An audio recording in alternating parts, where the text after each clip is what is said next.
Feel for the farmers. And I feel for idiots who put in their gardens. One year, Mother and I were two of those idiots. It was in the 80s, and it poured and poured and poured. We were getting ready to go to the cabin, so there was food to be made, and I loaded everything in the truck. Mom went with Ellen, and I took the truck. I had had three finals in September, May 2014. But I went to sleep at the wheel. I went in the ditch. The truck went down a hill and flew through the air after it bounced off small logs and sit down gently in the bog at the bottom of the ravine, about 500 feet from a telephone pole. Couldn't get out, put my cane outside the truck and pulled it out, and it had no bottom. And they said we never take a truck up backwards with anybody in it. Yes, they do. Then I had to unload and take everything in, make Mom's bed and mine. And we made supper, and Ellen just gets up and goes to bed. So I washed dishes, and then I was so tired. I was so tired. And someone had to be near Mom in case she needed anything. Ellen was upstairs in bed. She didn't care. She told me that weekend, she says, I don't know how you take care of Mother all the time.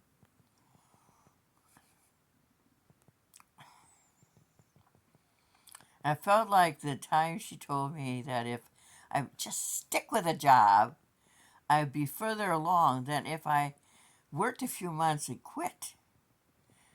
She never bothered to ask me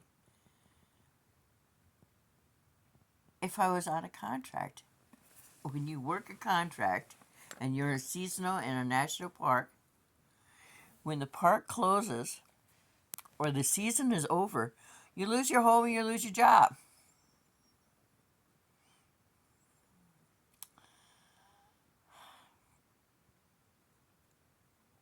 Why is it people who are family never ask questions that are pertinent? It was so wet in the 80s and one weekend. I'm not sure what weekend it was, except for, in fact, it was Memorial Day weekend.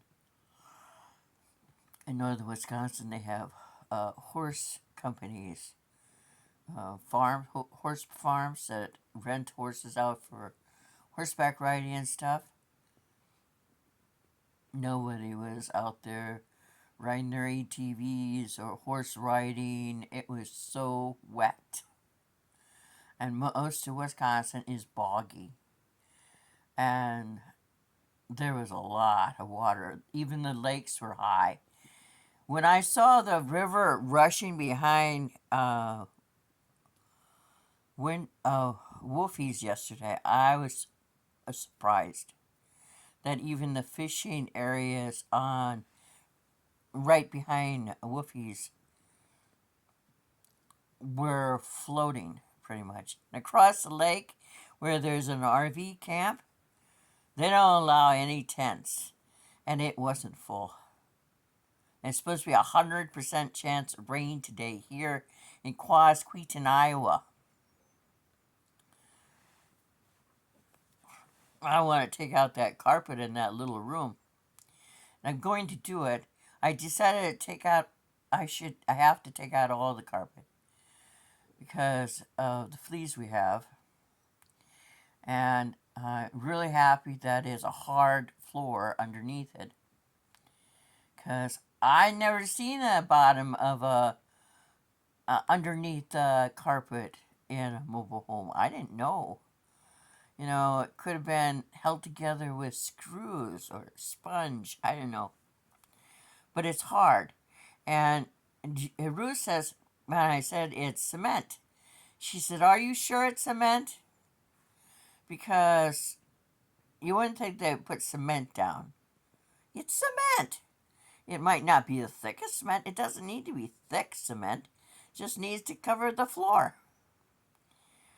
Can anyone tell me why I can't put a floor like varnish on the floor to seal up? I don't know what I'd be sealing up, but she said, "Well, you can paint the floor." I'm sorry, but that's not. I want like at the cabin on our wood floors, we have in the big room and on the porch thick rag rugs, thick oval rag rugs, and then we have sweepers and we just sweep them. They're not like a broom for you or children. They're like they're like vacuum cleaners without suck, because the suck is through static cling, and there's a bar in there, and when you push it forward the bar turns. I guess you could see it be something that the Flintstones would use to sweep their floor if they had carpet. But they used to drag the carpet outside and hang it over to the clotheslines, and then they had these wire things, and they beat the sucker. They beat it and beat it and beat it and beat it, and that's how they would clean the carpet. For sure, for sure, for sure. Yep, I don't want to do that. I have a wool oval rug that I got um, when I was furnishing my home. I say furnishing. The chair across the way from me that the kitties used to poop in, the seating part of the chair. Um, I was the fourth owner of that. I paid $25 for it, and my good friend who lived across from me, who died last fall, would always say, "So has that chair died yet?" If you know something you have is on the brink of death, do not sell it to someone you think of as a friend. You want to get rid of it, offer it to them free.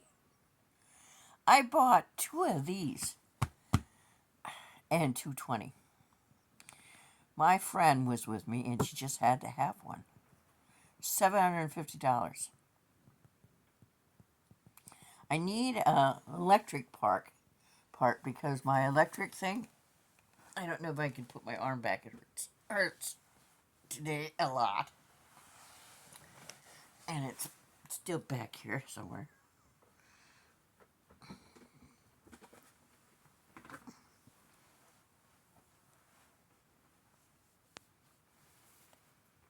Feel it. Ah, got it.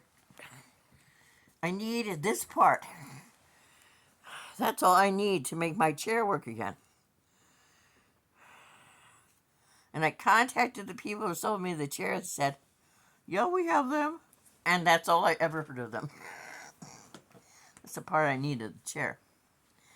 So her chair died. She was a really hefty lady. And it still worked, but it made, it was bony on her butt. So she gave it to Pete down the street. And I told him, I said, it was a really good chair.